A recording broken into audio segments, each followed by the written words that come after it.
Hey, what is going on? It is Crypto Bobby. Hope you are having a great day, great night, wherever you are watching or listening in from.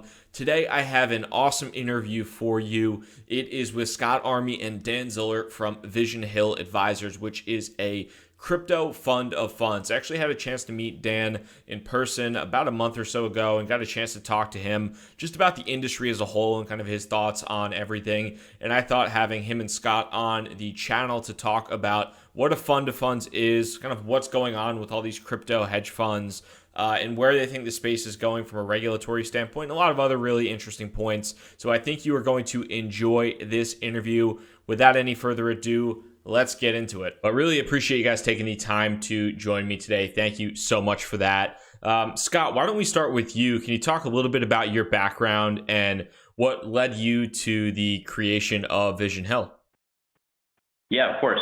First, I just have to start off by saying that everything we do say here today is, of course, our own opinions and not investment advice, and should not be taken in any way as general solicitation. So with that out of the way, I'm happy to thank you, Rob, again, Always. for having us, and happy to talk about my background. So my background is largely in traditional markets. I spent 11 years at JP Morgan in the investment bank, mostly on the trading side in credit. I was a corporate bond trader and credit derivatives trader for JP Morgan from 2005 to 2016. So I saw a large amount of the business cycle, and saw, traded, leading up to the financial crisis from 2005, 2007 through the financial crisis, and also on the back end of the financial crisis. So saw quite volatile times in the market, and I think that gives me pretty good perspective here coming into a new asset class. My crypto journey started in 2014 when I heard a talk from Barry Silbert here at the Core Club in New York City. And at the time, Barry was transitioning second market. He was selling it to NASDAQ, and he had just started Digital Currency Group, which obviously has grown into one of the largest players in our space now. And that talk was really what kind of dropped me down the rabbit hole in crypto. And at the time, I couldn't get comfortable with custody, and so I didn't end up investing. And as we used to say on the trading floor, hindsight capital is always up a lot of money, and if it's not, you're sort of in trouble. I wish I had invested at that point, but I dropped down the rabbit hole and I followed the industry ever since. The second light bulb moment that really pushed me in was in 2016 when I had started a mobile app and web development business. And as a result of that, I was much deeper in the developer community. And the developer community at the time, in late 16, early 17, was very much a buzz about Ethereum. And so that was the second thing that really pushed me into this market. I started personally investing in the space. I started with Ethereum and then Bitcoin, and then that moved into sort of early ICOs, some SAP projects and things like that. And the whole time this was occurring, I was basically talking crypto to anyone that would really listen, right? And a lot of people were encouraging me to open my own fund, given the risk and portfolio management background that I had. And so I stepped back and I took a lot of time to think about that and think about what they were really asking. And I determined what they were really asking was they wanted a way to allocate to this new space, to this new technology, and they wanted to do it with someone that they could trust. And so that's how Vision Hill was really born organically, as a bridge of capital into this new space. Awesome. And Dan, if you wouldn't mind, going into your background a little bit, how you got to, kind of meet Scott and join Vision Hill as well, that'd be awesome. Sure. Again, Bob, thanks for having us here. I'm really excited to be here. My background is also in traditional finance. I used to work in the complex asset solution service line at Duff & Phelps, where we focused a lot on structured product valuation and transaction advisory. So we weren't just valuing general equity and general debt. No, we were valuing slightly more complicated assets such as loan pools and contingent value rates and even asset-backed securities. So that background really strengthened my analytical capabilities. I completed the CFA program in 2016 that unlocked a lot of portfolio management insights for me. And as a result, I wanted to use that and apply it in practice. So in late 2016, I ended up joining Citigroup on behalf of their pension fund as an institutional investor. There, I essentially co-managed at the time, a $1 billion sub-portfolio of various allocations to multi-billion-dollar fund managers that were pursuing various strategies in the private equity, the venture capital, and the hedge fund markets. So that taught me a lot about investment due diligence, evaluating managers pursuing various strategies and trying to find the best managers that are equipped to capture outsized returns in various markets. So my crypto journey basically started shortly after while I was at Citigroup.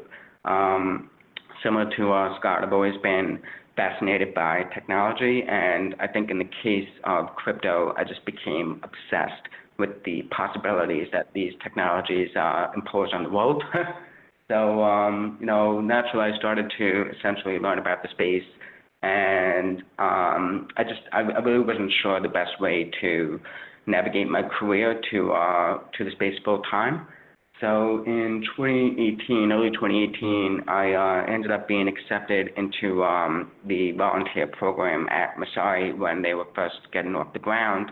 For those not familiar with Masari, it's basically a open source data library that is trying to promote transparency and smarter decision making in the crypto asset ecosystem. So as one of the early volunteers, I was able to essentially contribute to a lot of valuation frameworks and how to think about the potential this asset class imposes. I had the ability to work with a few fund managers in the space to devise valuation techniques. And naturally, I found my way to Scott, who at the time was starting to put together the framework for Vision Hill. So my background and Scott's background, we believed it sort of to be complementary and a natural fit. So that's basically how we got to where we are today. Awesome. Appreciate the intro from both you, Scott and Dan. And also cool to hear too. I mean, I know a couple of people that have participated in the Masari volunteer program that they have. And then that's from I think you had mentioned it, but Ryan Selkis, aka 2-Bit Idiot on Twitter, who I'm sure a lot of people listening to this now follow as well. But kind of cool to see how so many people have gotten into this space, kind of diving down a rabbit hole initially, doing a bunch of research on their own, maybe even volunteering while kind of working full time or doing something complementary. So interesting to hear that kind of genesis story there, and just a little bit about your backgrounds. And I think one thing that a lot of people are familiar with in the space is these crypto funds or these crypto hedge funds, whatever whatever you want to call them. But Vision Hill is working on what's called a fund of funds. So can you explain to anybody who's not familiar what a fund of funds actually is and how you see yourselves in this ecosystem? Yeah, of course. So, listen, we're not trying to reinvent the wheel. The fund-to-fund model is, a very proven business model that's worked in other traditional asset classes. And, it is exactly how it sounds. It's a hedge fund of hedge funds that invests in hedge funds. So, in that regard, the fund-to-fund business really started in the 60s and didn't really gain traction until the early 90s. In the early 90s, that's when hedge funds really kind of started gaining significant traction. And the fund-to-fund model was evolved because it provided a way to access these new strategies. They were very difficult to understand and difficult to access, so that was one of the things that was important. The other thing that was, made the fund-to-fund model important was that it was a team of people that could look at these new hedge fund strategies and understand them, diligence them, and communicate what they're actually doing. So the fund-to-fund model was basically providing access and then providing the diligence and sophistication to be able to look at that. And that's essentially what we're doing, and we're just applying it to a new asset class that is effectively crypto. Sure.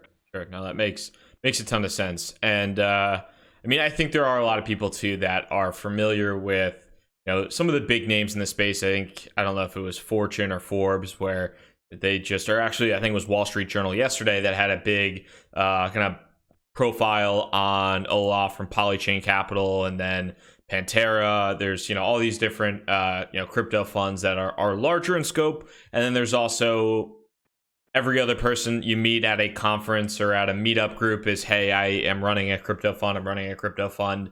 Sure. With the diligence that your team, Dan and Scott, that you guys have done, how many crypto funds exactly are there right now that people can actually even invest in if they wanted to? Sure, that's actually a good question. We have a database in-house that, as of today, is approximately 325 funds and growing by the day. Part of how we create that list, like I said, Bob, is a lot of attending conferences and meeting new people that are trying to fundraise in the space. Part of it is also just us doing our own in-house research that enables us to see who the major players are in the space. It's not just the headline funds, it's also a lot of other players that might be much smaller but very active in the community. And also simply reading the news. Sometimes the news tends to shine insight onto funds that we've never heard of, and then that's kind of how we built out our list organically. Yeah, we also see, as a result of having a lot of conversations with people in the space, and the more fund managers we diligence, the more we uncover, right? Because just like anything else, a warm introduction to someone goes a long way. So the more fund managers we talk to, they end up doing introductions to other fund managers that they respect in the space. And so therefore our network continues to grow the more people we talk to. Totally. And then, when you look at the number of funds that are in the space, whether you're just kind of maybe an individual or an institutional investor, how do you kind of even begin when you start evaluating that number of funds? If you're somebody who's looking to participate in like the investment ecosystem there, how do you break down like what's actually a fund that is worthy of investment? Or maybe what's one, somebody that just doesn't have a level of qualification that you would feel comfortable, allocating any type of capital to, or, you wouldn't suggest anybody to allocate, capital to. How do you go through that process of actually beginning the diligence there? Sure. This is something we thought, a lot about over many, many months, of that process of diligence. And so, what we've come to and how we think about it is we segment really in three ways. We segment first by market, then we segment by fund strategy, and then segment by theme. So let me touch on the first one first. So segment by market. How do we treat the market? We look at the crypto markets as public crypto markets, private crypto markets, and then what we call crypto-enabled markets. So the public crypto markets are what most people are probably familiar with, right? You go to CoinMarketCap or on-chain FX, and you can see the liquid listed trading tokens out there in the market. Right now the overall network value is give or take 180 billion. That topped out around 800 billion, give or take, in late December, early January. And so that's what everyone you're normally familiar in the public crypto markets. The private crypto markets are more akin to venture capital, right? It's projects and protocols that are raising private capital, the same way a private company would raise a Series A, Series B, Series C round in venture. Examples of that would be something like Blockstack or Filecoin or Definity, right? And then the third way we think about the market is what we call crypto-enabled. And then crypto-enabled is really, it can happen in two ways. It can happen where there's new business models that have been enabled by this asset class, or there can be existing business models that are now applied to this new asset class. So something new would be like a mining strategy or a staking strategy. Something existing would be a credit strategy that, a traditional lending, credit strategy that just has a new form of collateral, and that new form of collateral is crypto, right? Yeah, I think those are great points. And the subject of like market segmentation is pretty interesting. Breaking that down into like publicly traded, I guess you could say publicly traded crypto, kind of more of the private investments that hopefully at one point in time will actually be liquid public investments, and then the crypto related businesses. When you just curious on this, like when you evaluate these funds, like what type of, is there like a specific breakdown of like what you see as most common amongst funds? Is there are they really focusing solely on one of these kind of three components, or is it typically like a blend across for a specific fund? I'm just kind of curious, like where a lot of these crypto funds fall from like a market segmentation perspective. Well, I appreciate that lead in because that sort of points to our second market segmentation, right? It's segmenting by fund strategy. So, when you look at 325 funds and you say, okay, they're all crypto hedge funds, like what does that really mean? I think it's important to go one level deeper here and think about the actual strategies that are being employed. And so, again, internally, we have three different ways of thinking about that map very closely to what I just described, public, private, and crypto-enabled markets.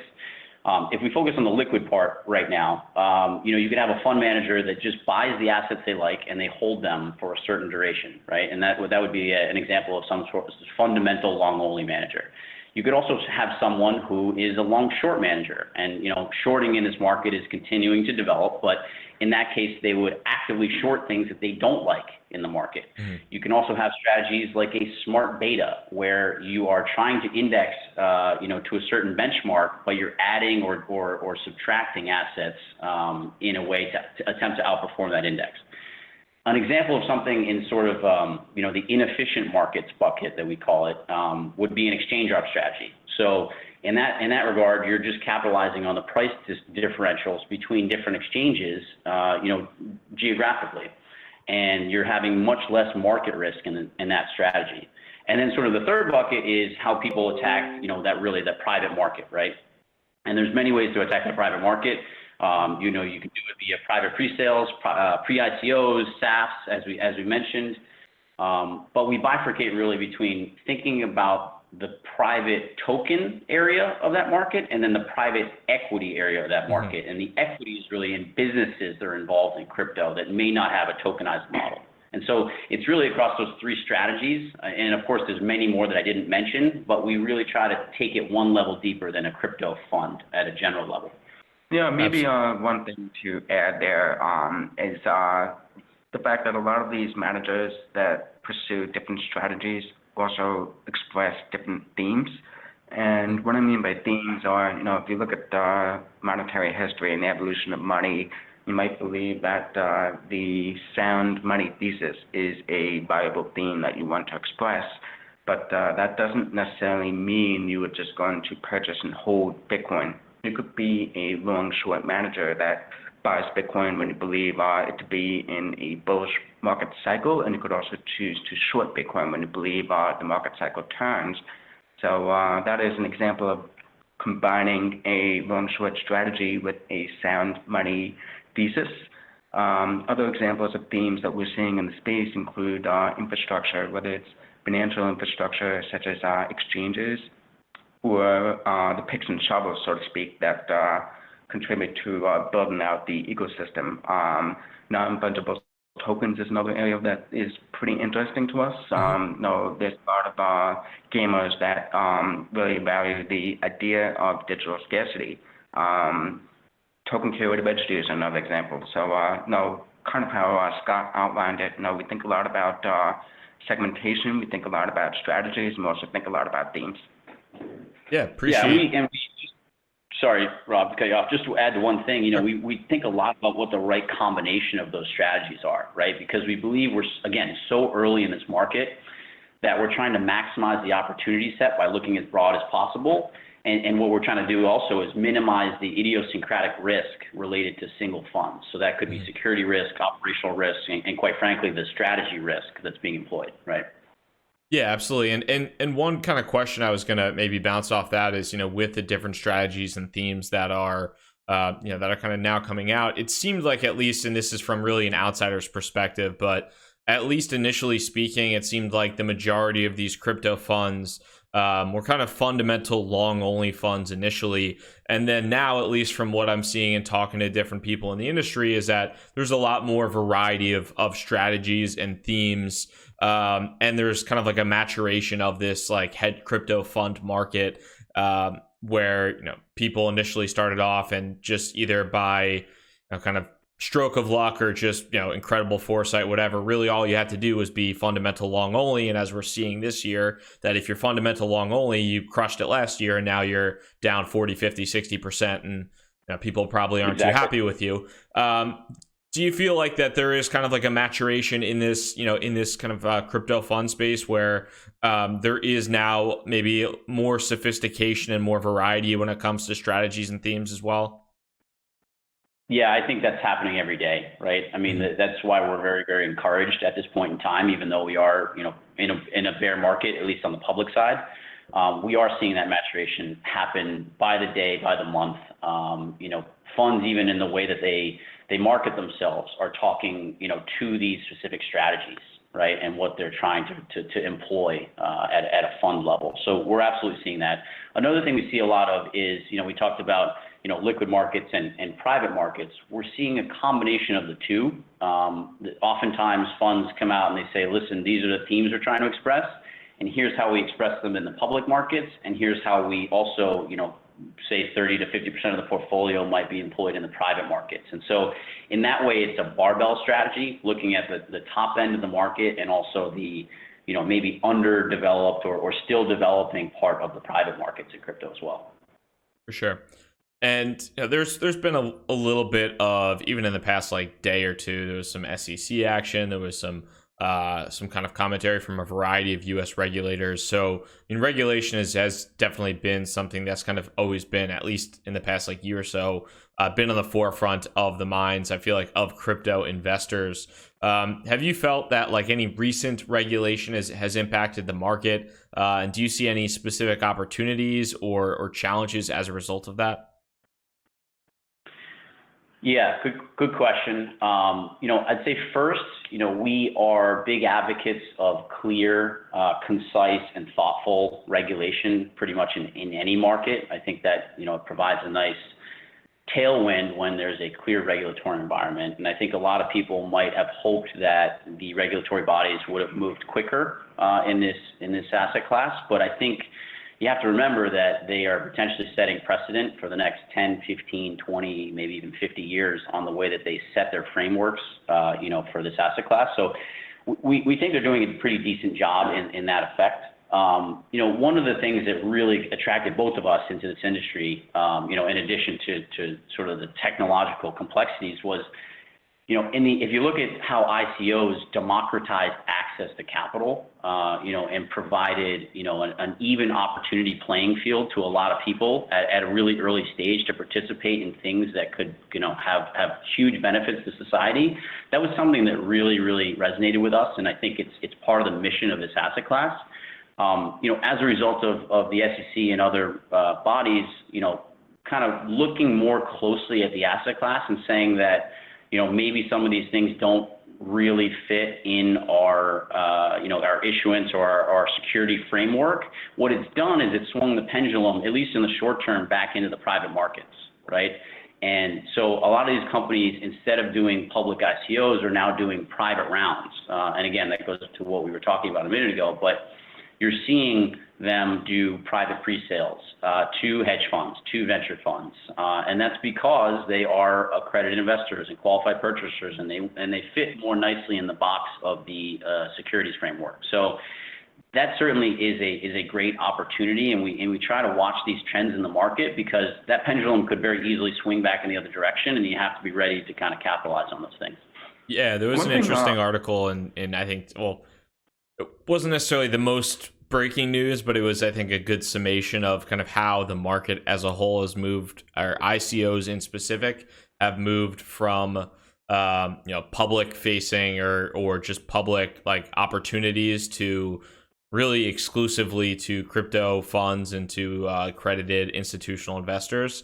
And then even to taking out, if you take out some of the larger ICOs that have happened or token sales in the past like 6 months, EOS, Telegram, and a couple other larger ones, a lot of the activity has just kind of cooled down with the public out of it. So I think I thought it was a pretty interesting article. I'll try to post a link to that in the YouTube link in the podcast, but I thought that was a good summation on your end, and then also just confirmation from that TechCrunch article. Yeah, exactly. And even one thing I'd add to that is, we really are advocates for the democratization of investing. And even if the pendulum has sort of shifted back towards the private markets, we don't necessarily view that as a bad thing.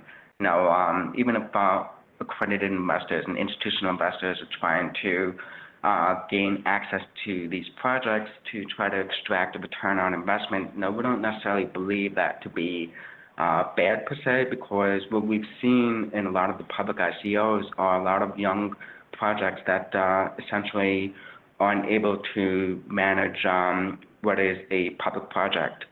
They didn't have any operational partners. They didn't have any strategic advisors to help them to figure out how to scale to critical mass. So what we're seeing is a lot of the fund investors are not necessarily just cutting checks and hoping that value gets created. They are, in fact, rolling up their sleeves to try to work directly with the engineers, directly with the developers, and trying to help them solve very tough problems in order to better themselves and better the projects. Totally.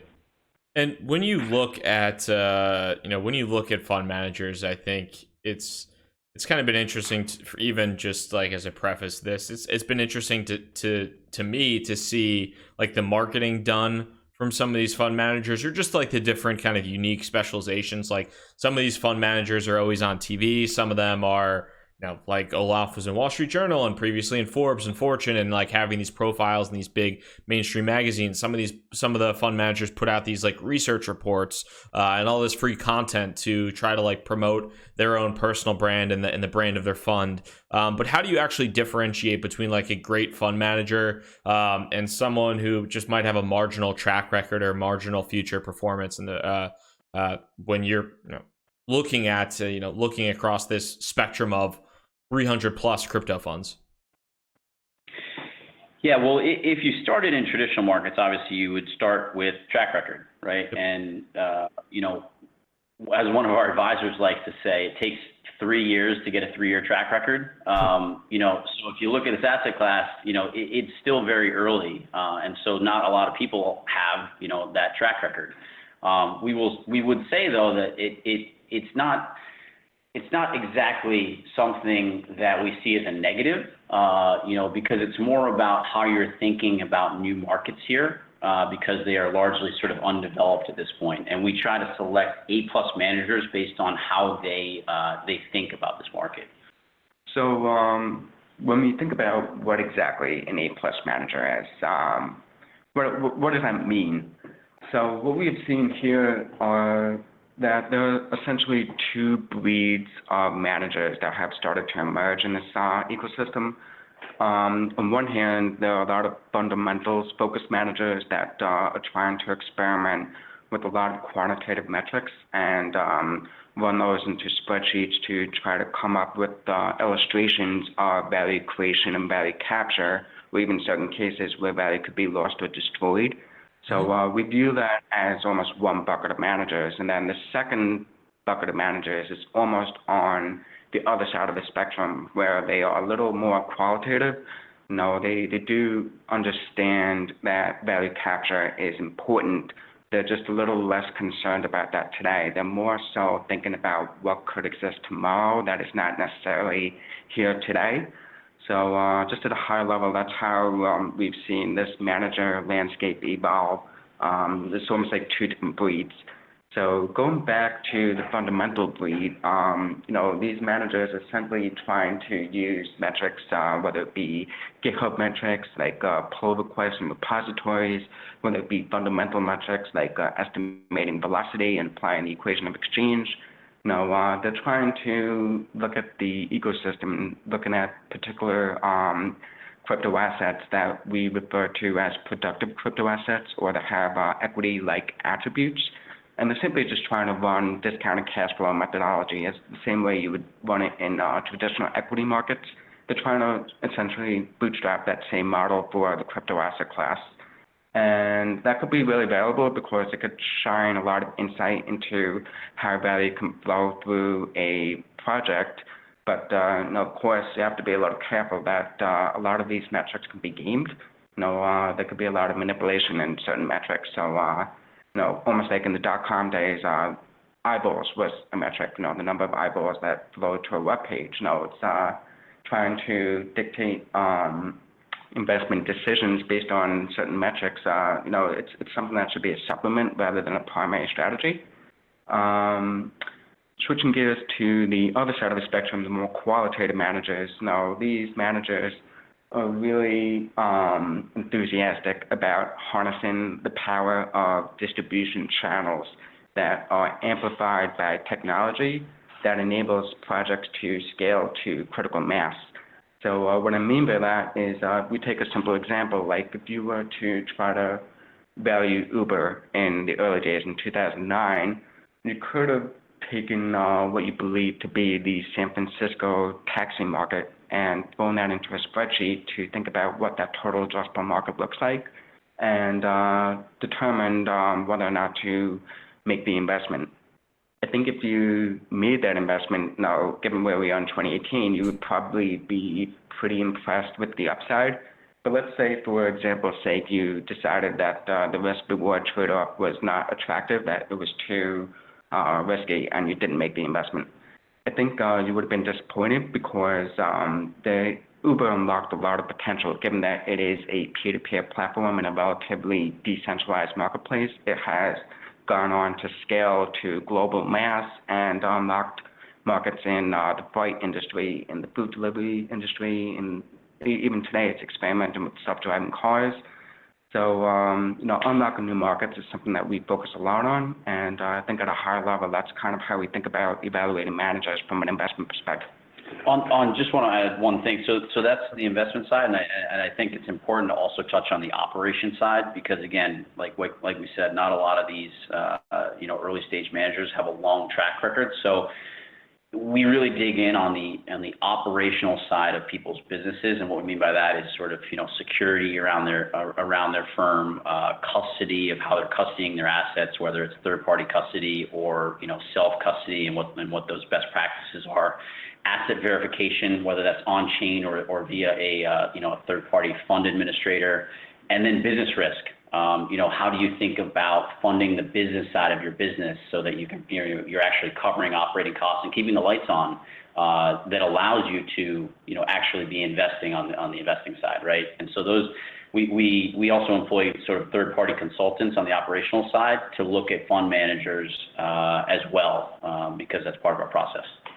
Gotcha. Yeah, it totally makes sense. And I mean, those are all, I think, even like interesting discussion points that you could even go into on its own, as far as custody being, the big thing that is, or one of the big things that is supposed to be holding institutional investors back, and then the security around that, some of the business risks associated with maybe these crypto funds custodying with somebody else or doing their own self-custody. A lot of interesting things there, and I think it's pretty cool to hear how you're using the consultants to kind of dive into that, because that might be maybe your area of expertise is more on the actual diligence and fund manager, or picking fund managers and picking these specific funds, and not necessarily on cybersecurity risk and things like that. So pretty cool to hear kind of how you're handling that, and how you're also including that within the due diligence as well.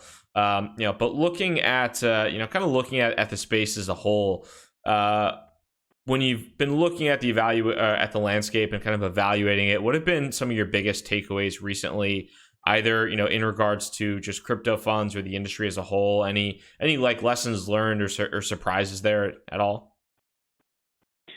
Sure. For me, when I set out to sort of build this again organically, you're well aware of probably, as you mentioned, the big headline funds in the space. But quite frankly, after doing a lot of diligence, what's been surprising is that the investable universe is actually a lot smaller than we had originally thought. When we look at it, you look at we think the total addressable market here is probably, give or take, about $6 billion in crypto hedge funds. And when you look at the top 20 funds, they comprise about 40% of that AUM. So there is a significant concentration at the top part of the market. Now, with that said, there's also many managers between what we like sort of 10 to 50 million in AUM. And there's some really interesting strategies. You talked before about the maturation of this industry. We're seeing a lot of unique strategies come up in that 10 to $50 million range. And some of them may be actually capacity constrained, and they need the market to kind of grow a little bit more in order for them to grow in AUM. So it's not necessarily a limitation on AUM game from an investment standpoint. It's really the uniqueness of the strategy across the thing. I think for me, one pleasant surprise has been the fact that there is no shortage of world-class talent and passion in the space. You know, people are coming from all sorts of backgrounds, whether it's deep financial markets, Wall Street executives, or tech entrepreneurs, developers, and engineers. People are really the open source ethos and ability to help build this future, even if it's not something anyone knows exactly what that looks like today. A lot of people are collaborating together to try to figure out how to answer very difficult questions. It's a really beautiful thing. Yeah, I couldn't agree more. I mean, I've always been impressed, and especially now kind of working full-time in the industry too, like I've always been impressed with the level of talent in the meetings I have, and just kind of the thoughtfulness and the approach, and just the general interest that people have. Because I think, maybe when you come from a more traditional background, a lot of people just there collecting a paycheck, kind of doing their own thing, but not really, passionate about the industry or really interested in the conversation as a whole. And it's the total opposite in just the crypto landscape. I think there's some incredibly passionate people that are also freaking smart as all smart as hell. So I think that's definitely a great point. And as we're kind of looking at the time here, wanted just to turn it over to you guys. I mean, is there anything maybe that I haven't covered, or any questions perhaps that I missed that you'd like to just discuss on either what your team is doing or anything just generally speaking? There's one thing we've been working on a lot recently, and it comes up in every conversation we have with fund managers. One of the things we talk a lot about is what's your benchmark? How do you look at your fund and what do you benchmark to? And a lot of people use Bitcoin, which is okay in some cases. Others will use other indices out there, maybe the Hold 10, the Bletchley Index, Galaxy. There's a handful of those things that are all doing really good work in the space, but they may not be the best benchmark, for a fund. For example, if you just looked at performance between an exchange arb fund and a long-only fund, you're comparing apples to oranges here, right? Because one has a significant amount of market risk and the other really doesn't. And so it's something we're working on. We're working hopefully to release it very, very soon, but a framework of comparison in the same way we talked about those strategy buckets of how we segment, and the ability to basically compare a fund, within that category to another fund in that same category on a performance basis. And so it'll be something that it'll act as a call to action to, funds in the space to help us develop this framework. But we've been spending a lot of time thinking about it. That's interesting. Yeah, I've and even just going back to that Wall Street Journal piece the other day, hearing about kind of the uniqueness of benchmarks and of where people are taking profit, how they're marking up against profit. A lot of really, I feel like, different intricacies across the board for some of these funds. So cool to hear about a framework that your team is working on and releasing. So that's awesome. But I really do appreciate the time today. It was awesome to speak with you both, and we'll definitely include links to your links to your Twitter handles and everything like that, and kind of where to reach you guys. So appreciate the time, and thank you so much, Dan and Scott. Thank you, Rob. Really, really great to be here. Thanks, Bob. Awesome. Thanks, guys.